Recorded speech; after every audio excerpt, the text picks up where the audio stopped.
Hello everyone, how are you today? Okay, I hope all of you are just fine at home.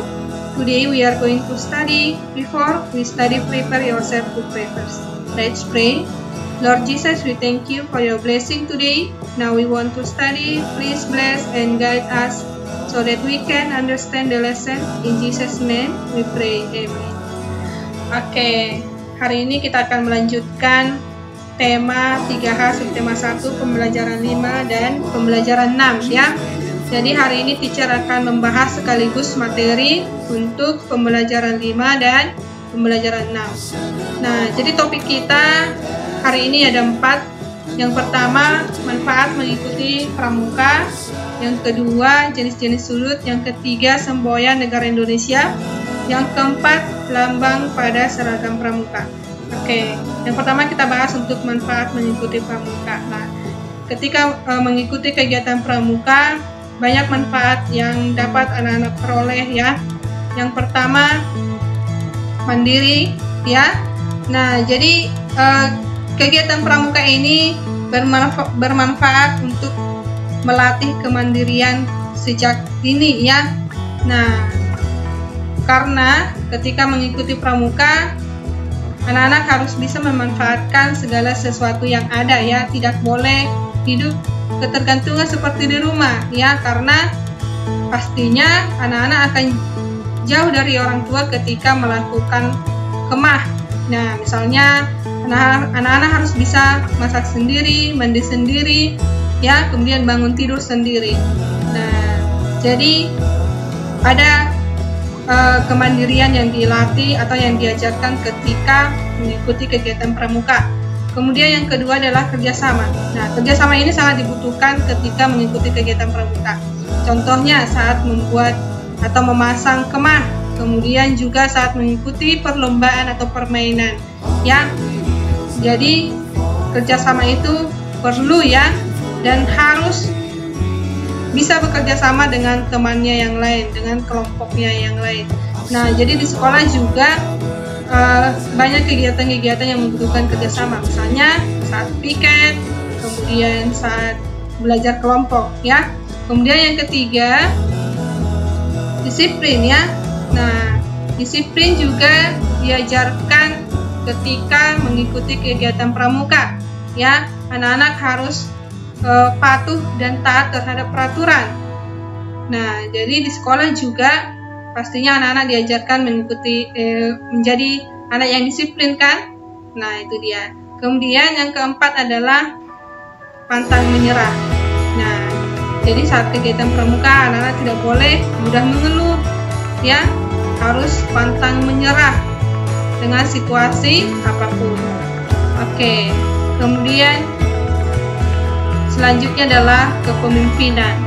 Nah, menjadi anak-anak yang mampu memimpin ya, baik memimpin upacara, memimpin kelompok ya.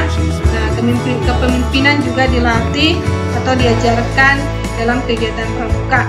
Kemudian percaya diri ya. Nah, percaya diri ini perlu ya, sangat penting.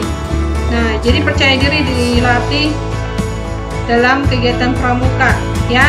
Nah, di sekolah juga anak-anak harus melatih kepercayaan diri ya, tidak boleh malu-malu, harus bisa tampil di depan orang banyak.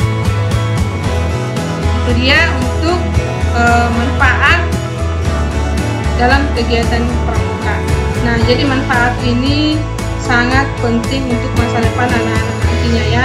Jika anak-anak sudah mempunyai karakter yang baik, nah, berarti anak-anak dapat menjadi generasi penerus bangsa Indonesia. Oke, selanjutnya adalah jenis-jenis sudut. Nah, berdasarkan besar sudutnya, jenis-jenis sudut ada 4. Yang pertama, sudut siku-siku. Yang kedua, sudut lancip. Yang ketiga, sudut tumpul. Yang keempat, sudut lurus. Oke, kita bahas untuk sudut siku-siku. Nah, sebelumnya kamu sudah belajar mengenai sudut ya, pengertian sudut, kemudian kaki sudut ya, yang mana kaki sudut, kemudian mana titik sudut dan daerah sudut. Nah, jadi sudut siku-siku itu bentuknya seperti ini ya. Nah, jadi sudut siku-siku itu jika ada tanda seperti ini berarti itu adalah sudut siku-siku ya.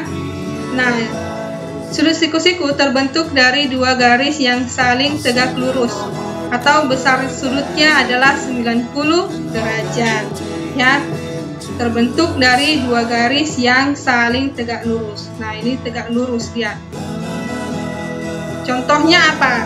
Contoh benda yang dapat kita temukan di sekitar kita adalah misalnya adalah pintu ya. Pintu membentuk sudut siku-siku. Kemudian juga bingkai foto, kemudian penggaris, penghapus, dan jam dinding yang berbentuk segi empat.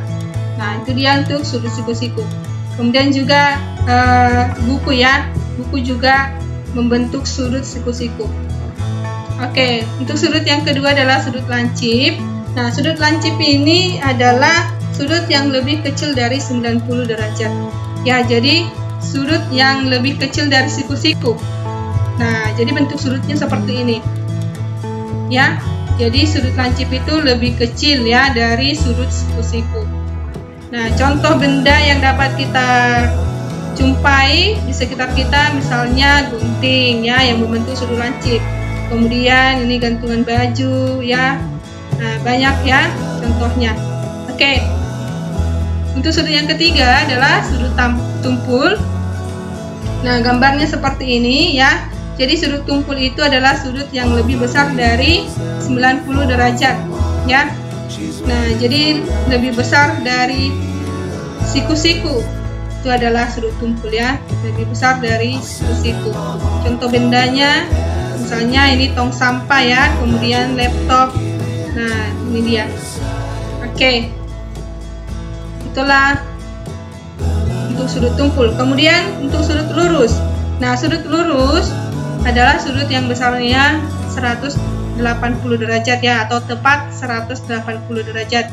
Nah, sudut lurus itu bentuknya seperti ini ya. Contoh bendanya apa? Misalnya nih dalam busur derajat ya. Jadi sudut lurus itu dapat juga disebut setengah lingkaran ya, bentuk oleh setengah lingkaran. Nah, contoh bendanya adalah busur derajat ya, benda yang biasa digunakan untuk mengukur besar sudut. Kemudian juga misalnya ini pada sedotan ya, ini sedotan besi ya yang benda lurus ya. Inilah benda untuk sudut lurus. Nah, itulah untuk jenis-jenis sudut. Nah, jadi ketika nanti anak-anak teacher menggambar sudut, caranya anak-anak teacher harus membentuk kaki sudut ya, salah satu kaki sudutnya ya, kemudian nanti diikuti dengan kaki sudut yang lain ya. Jadi harus digambarkan dulu kaki sudut yang mendatar ya, kemudian dibentuk untuk kaki sudut yang lain. Oke, selanjutnya kita bahas untuk semboyan negara Indonesia. Nah, kira-kira ada yang tahu apa semboyan negara Indonesia? Nah, jadi dari burung Garuda ini kita bisa lihat ya, terdapat tulisan Bhinneka Tunggal Ika ya. Jadi semboyan negara Indonesia itu adalah Bhinneka Tunggal Ika. Nah, kalimat Bhinneka Tunggal Ika itu berasal dari kitab Sutasoma ya, yaitu karangan Empu Tantular ya. Nah, kata bina dan ika disusun menjadi bhinneka, artinya beraneka ragam, kemudian tunggal ika artinya kesatuan ragam.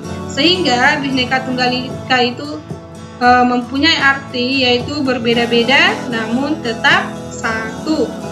Nah, kemudian makna dari semboyan Bhinneka Tunggal Ika, maknanya adalah dengan adanya keanekaragaman kita dapat saling melengkapi dan membentuk kesatuan ya. Keanekaragaman itu artinya perbedaan ya. Dengan adanya perbedaan kita dapat saling melengkapi satu sama lain dan membentuk satu kesatuan. Nah, sehingga masyarakat dapat hidup sejahtera, adil dan damai ya. Nah, dengan adanya perbedaan ini bagaimana sikap kita? Nah, ada yang tahu? Nah, sikap kita adalah harus menerima dan mensyukuri ya, atau menghargai, menghormati.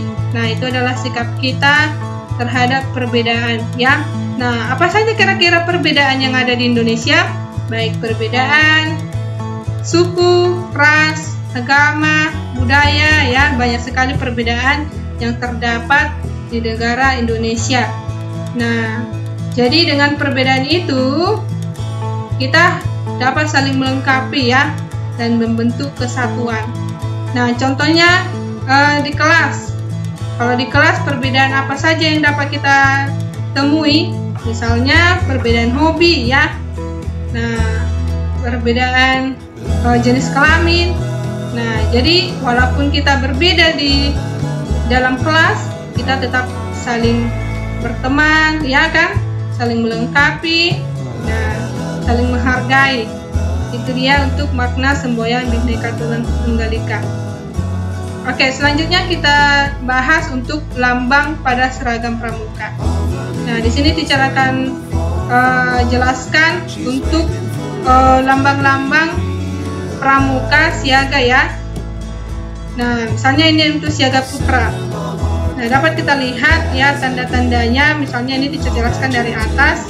Nah, untuk lambang yang berada di topi ya, itu adalah tanda tutup kepala. Nah, jadi kalau tanda seperti ini itu untuk putra ya. Nah, kemudian kita lihat untuk tanda pelantikan ya. Tanda pelantikan itu letaknya di bagian dada ya. Nah, kemudian yang ketiga itu ada tanda barung, itu berada di lengan ini ya, warna merah. Kemudian itu yang tanda kecakapan ungu atau TKU itu berada di lengan baju juga. Nah, kemudian kita lihat sebelah kiri. Nah, ini tanda pandu dunia yang berwarna ungu ya, itu juga letaknya di bagian dada ya. Nah, warnanya warna ungu ya. Kemudian di seragam juga ada papan nama ya. Nah, kemudian ada juga kota ya. Nah, di baju pramuka kamu juga terdapat kota ya. Kemudian tanda lokasi atau pita wilayah. Nah, kemudian juga ada namanya pita nomor ya. Nah, kemudian ada lencana wilayah di bagian lengan kita. Kemudian ada tanda jabatan warna hijau. Nah, itu dia untuk lambang-lambang pramuka pada siaga putra. Nah, jadi untuk siaga putri juga ya hampir sama. Nah, bedanya untuk putri, untuk tanda tutup kepalanya itu yang bulat ya. Kemudian juga tanda pelantikannya yang bulat ya. Nah, yang ini juga tanda pandu dunia, juga dia warna ungu yang bentuknya lingkaran. Nah, itu dia. Kalau untuk yang lain hampir sama ya. Nah, itulah untuk lambang-lambang pada pramuka siaga putra dan putri ya. Oke, hari ini kita akan membahas selanjutnya untuk arti tanda pelantikan gerakan pramuka. Nah, jadi untuk tanda pelantikan gerakan pramuka untuk putra dan putri ya. Untuk putri itu yang bentuk lingkaran, untuk putra yang bentuk segi empat ya. Kalau lambangnya sama ya, hanya bentuknya yang berbeda. Nah, kita lihat untuk arti-arti dari setiap lambangnya ya, arti-arti dari tanda pelantikan ini. Nah, yang pertama kita lihat untuk gambar ini. Nah, ini adalah padi dan kapas ya, yang melambangkan kesuburan. Padi itu artinya pangan atau makanan, kapas artinya sandang atau pakaian ya. Ini dia. Kemudian untuk yang kedua, 10 roda mengartikan dasa, dharma, Berarti pula bahwa seorang pramuka harus siap ditempatkan di segala penjuru. Nah, yang 10 roda itu adalah ini ya. Nah, kemudian yang ketiga adalah tulisan gerakan pramuka, yang artinya adalah sebagai identitas bahwa pramuka adalah satu-satunya wadah pendidikan kepanduan yang ada di Indonesia. Kemudian yang keempat, Kikri ya, ini Kikri. Kikri itu merupakan lambang gerakan pramuka sebagai dinamika pergerakan cita-cita ujungnya yang menunjuk ke bintang, menandakan bahwa pramuka itu bertuhan dan memiliki cita-cita yang tinggi. Nah, kemudian selanjutnya adalah 5 titik melambangkan Pancasila, bahwa anggota pramuka selalu mengamalkan Pancasila dalam setiap langkahnya. Nah, untuk warna kuning itu artinya menandakan kekuatan dan keagungan penangkis kejahatan ya. Warna kuning yang terdapat pada tanda pelantikan. Kemudian untuk warna coklat ini artinya adalah tanah sebagai sumber kehidupan. Nah, itulah untuk arti-arti yang ada di tanda pelantikan gerakan pramuka ya. Jadi lambang untuk putra dan putri itu hampir sama ya, hanya bentuknya yang berbeda ya. Kalau putri itu yang lingkaran, yang putra itu segi empat. Nah, itulah untuk materi kita hari ini ya. Teacher berharap anak-anak dapat paham dan mengerti untuk pembelajaran kita hari ini. Oke, thank you for watching. God bless us.